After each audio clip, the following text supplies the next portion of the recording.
नमस्कार, अश्विनीज अन्नपूर्णा किचनमध्ये तुम्हा सर्वांचं खूप खूप मनापासून स्वागत. भजी बघून आलं की नाही तुमच्याही तोंडाला पाणी. आज आपण मस्त अशी चटपटीत अगदी झटकीपट तयार होणारी ही मिरचीची भजी तयार करणार आहोत. मस्त असं बटाट्याचं सारण आपल्याला यामध्ये भरायचं आहे आणि मस्त ही चटपटीत भजी बनवायची आहे. खायला तर इतकी भन्नाट लागतात ना, तर नक्की तुम्ही ह्या होळीला ही भजी ट्राय करून पहा. चला तर मग वेळ न घालवता लगेचच आपल्या रेसिपीला आपण सुरुवात करूया. रेसिपी नेहमीप्रमाणेच अगदी साधी, सिंपल, सोपी आहे. त्यामुळे तुम्हाला नक्कीच आवडणार आहे. तर त्यासाठी रेसिपीला एक लाईक जरूर करा. तर आता मिरचीच्या आतमध्ये सारण भरण्यासाठी इथे मी घेतलेला आहे उकडलेला बटाटा. हा बटाटा छान किसून घेऊया. या मिरचीच्या भजींमध्ये ना हे बटाटे सारणचं जे कॉम्बिनेशन आहे ना अतिशय भारी लागतं. तुम्हाला जर यामध्ये पनीर भरायचं असेल तर तुम्ही पनीर घेतलं ना तरीही चालेल. तर यात मी थोडीशी लसूण, अद्रक आणि हिरवी मिरचीची ओबडधोबड पेस्ट टाकलेली आहे.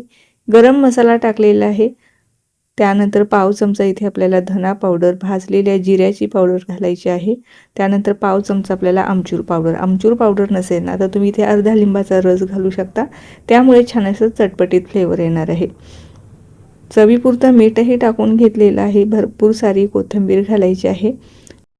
आणि सुरुवातीला सांगितल्याप्रमाणे ह्या बटाट्यामध्येच थोडंसं पनीर क्रश करून घालू शकता किंवा तुम्हाला यामध्ये चीज घालायचं असेल ना तर चीजमुळे सुद्धा अजूनच छान ही भजी लागणार आहे. किंवा अशी साधी सिंपल बनवायची असेल ना तर बटाट्याचं सारण आणि बेसिक मसाले आपल्याकडे घरामध्ये जे अवेलेबल असेल ते टाकायचे. आता हे बटाट्याच्या जे सारण आहे ते तयार झालेलं आहे मिरच्याच्या आतमध्ये भरण्यासाठी. इथे मी ह्या थोड्याशा कमी तिखट मिरच्या घेतलेल्या आहे. ह्या तळाईसाठीच्याच मिरच्या येतात ना त्या घेतलेल्या आहे. स्वच्छ धुवून घ्यायच्या, सुती कपड्याने पुसून घ्यायच्या आणि त्यानंतर आपल्याला ह्याच्या मधोमध छान अशा चीर पाडायच्या आहे आणि त्याच्या आतील ज्या बिया आहे ना त्या काढून टाकायच्या आहे. कारण मिरचीच्या आतमध्ये ज्या बिया असतात ना त्या थोड्याफार प्रमाणामध्ये तिखट असतात. त्यामुळे त्याच्या आतमध्ये ज्या बिया असतात ना त्या आपल्याला काढून टाकायच्या आहे. तर आता मस्त अशा मधोमध मी कट पाडून घेतलेल्या आहे. आता ह्या मिरच्यांमध्ये ना जास्त काही प्रमाणामध्ये बिया नाही, अगदी थोड्याच आहे, तरी पण आपल्याला त्या काढायच्या आहे. तर असेच सुरीच्या मदतीने आपण ह्या बिया काढून घेऊया. आपण जेव्हा बाजारात जातो ना तेव्हा नेहमी ह्या मिरच्या दिसतातच. तर ह्याची ना तुम्ही मस्त अशी सुखी तोंडी लावण्यासाठीची भरून मिरचीसुद्धा बनवत असाल, परंतु अशी भजी ना एकदा जरूर ट्राय करून पहा. अतिशय भारी लागतात. यामध्ये आपण जे बटाट्याचं सारण भरणार आहोत ना त्यामुळे अजूनच छान टेस्ट या मिरचीच्या भज्यांना येते. तर संपूर्ण मिरचीच्या आतील ज्या बिया आहे ना त्या मी आता काढून घेतलेल्या आहे. आता त्यामध्ये लगेचच आता हे सारण भरायचं आहे. मस्त असं भरगच्च सारण भरून ठेवायचं, म्हणजे तळल्यानंतर खाताना प्रत्येक घासाला हे बटाट्याचं सारण लागेल. कमी प्रमाणात भरू नका, कारण नुसतीच मिरची खायला चांगली लागत नाही. तर सारण थोडंसं भरगच्च भरायचं आहे. संपूर्ण मिरच्यांमध्ये आता मी हे सारण भरून घेणार आहे आणि त्यानंतर आपण ह्यासाठीचं जे तळण्यासाठीचं भजीचं जे पीठ आहे ना ते लावून घेणार आहोत. तर हे पहा, सर्व मिरच्यांमध्ये मी हे स्टफिंग भरून घेतलेलं आहे. जरा वेळेसाठी याला साईडला ठेवून देऊया. आता हे मिरच्याच्या बाहेर लावण्यासाठी इथे मी बरोबर दीड वाटी आपल्याला इथे चाळलेलं बेसन पीठ घ्यायचं आहे. त्यानंतर एक चमचाभर आपल्याला ओवा हातावरती छान असा क्रश करून घ्यायचा आहे. त्यानंतर पाव चमचाच यामध्ये लाल मिरची पावडर आणि हळद पावडर, त्यापूर्वी पाव चमचा इथे मी हिंगसुद्धा टाकून घेतलेलं आहे. इथे आता लाल मिरचीचं आणि हळद पावडरचं जे प्रमाण आहे ना अगदी कमी ठेवायचं आहे. चवीपुरतं मीठही घालून घेतलेलं आहे. त्यानंतर ना हे जे पीठ आहे यामध्ये आपण सोडा जराही वापरणार नाही आहोत. तर त्यासाठी ना एक ट्रिक मी तुम्हाला इथे सांगते. हे जे पीठ आहे ना जेव्हा आपण पाणी टाकतो ना अगदी हलकं करून घ्यायचं आहे, म्हणजे फेटून घ्यायचं आहे. त्याचा रंग हलकासा लाईट असा सफेद होत नाही ना तोपर्यंत आपल्याला हे पीठ छान असं हाताने फेटून घ्यायचं आहे किंवा विस्करच्या मदतीने फेटून घ्यायचं आहे. इथे रंगामध्ये तुम्हाला फरक आता जाणवतच असेल.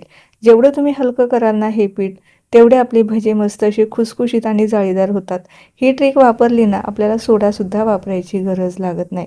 त्यामुळे कुठलीही भजी बनवताना असं जर पीठ भिजवणार असाल ना तर ते छान असं हलकं करून घ्या. आणि त्यानंतर इथे सोड्याचं काम आपलं इथे तेल करणार आहे. तर तेल इथे मी गरम तेल यामध्ये घातलेलं आहे. कारण सोडा वापरल्यामुळे ना बऱ्याचदा भजी जास्त तेलकट होतात किंवा बराच काळ कुरकुरीत राहत नाही, तेल जास्त ओढतात. त्यामुळे इथे आपण खाण्याचा सोडा अजिबात वापरणार नाही आहोत. तर त्यासाठी सुरुवातीची जी ट्रिक आणि तेल वापरायचं आहे, त्यामुळे भजींमध्ये खाण्याचा सोडा वापरण्याची आवश्यकता लागत नाही. तर हे बघा अशा पद्धतीचं पीठ म्हणजे अशा पद्धतीचं कोटिंग आपलं तयार व्हायला पाहिजे. जास्त पातळ ठेवू नका, जास्त घट्टही ठेवू नका. जास्त पातळ ठेवलं तर मिरचीला कोटिंग बसणार नाही आणि घट्ट झालं तर नुसतंच बेसन पीठ लागेल असंही नाही. तर चमच्याच्या मदतीने चेक करायचं. आता त्यामध्ये मिरची अशी डिप करायची आणि मीडियम गरम तेलामध्ये मस्त अशा गोल्डन ब्राऊन रंगावर येईपर्यंत ह्या तळायच्या आहे. कढाईमध्ये जितक्या मिरच्या बसेल ना तितक्या टाकायच्या आहे. गॅस मध्यम ठेवायचा आहे. मध्यम गॅसवरती मस्त अशा आतील मिरच्यासुद्धा हलक्या हलक्या शिजल्या पाहिजे अशा पद्धतीने तळून काढायच्या आहे. मोठ्या गॅसवरती आपण ह्या मिरच्या तळल्या ना तर आतून त्या कच्च्या राहतील. त्यासाठी गॅस मध्यम ठेवायचा आहे. अगदी कमीही ठेवू नका, नाही तर तेल जास्त ओढतात. तर त्यासाठी ह्या 2-3 गोष्टी आपल्याला लक्षात ठेवायच्या आहे. आता ह्यात मी 3च मिरच्या घातलेल्या आहे. तुमची कढाई मोठी असेल तर तुम्ही तुमच्या कढाईमध्ये जितक्या मिरच्या बसतील ना तितक्या तुम्ही यामध्ये घालू शकता. हलकासा रंग आलेला आहे. मस्त अशा ह्या तळल्यासारख्या सुद्धा दिसत आहे. तर पहिली बॅच आपली इथे तयार झालेली आहे. रंगावरून तर तुम्हाला अंदाज आलाच असेल. अतिशय भारी ह्या मिरच्या लागतात. दुसरी ही बॅच तळून घेऊया. आता यात ना मी थोड्या जास्त मिरच्या टाकणार आहे. तर आता जेवढं आपण बेसन पिठासाठीचं जे बाहेरचं कोटिंग तयार केलेलं होतं ना, एक 8 ते 10 मिरच्या माझ्या होत्या, तर तेवढं बरोबर बेसन पीठ ह्या मिरच्यांसाठी लागलेलं आहे आणि माझं वायासुद्धा म्हणजे वेस्टसुद्धा गेलेलं नाही. अगदी परफेक्ट असं प्रमाण इथे तयार झालेलं आहे एक 8 ते 10 मिरच्यांसाठीचं. तर हे पहा दुसरी बॅचसुद्धा छान अशी आपली आता तळून घेऊया. बऱ्याचदा बाजारात गेलो की अशा मिरच्या दिसतातच दिसतात. भाजी तरी खाऊन किती खाणार?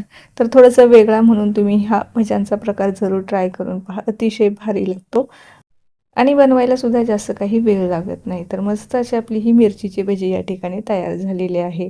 तर ही मिरचीची भजी तुम्ही अशीचही खाऊ शकता किंवा सॉससोबत किंवा आपली सँडविचची चटणी येते ना त्यासोबतसुद्धा छान लागतात किंवा नुसतेच जरी खाल्ले ना तर अतिशय भारी लागणार आहे, कारण ऑलरेडी यामध्ये बटाट्याचं सारण भरलेलं आहे.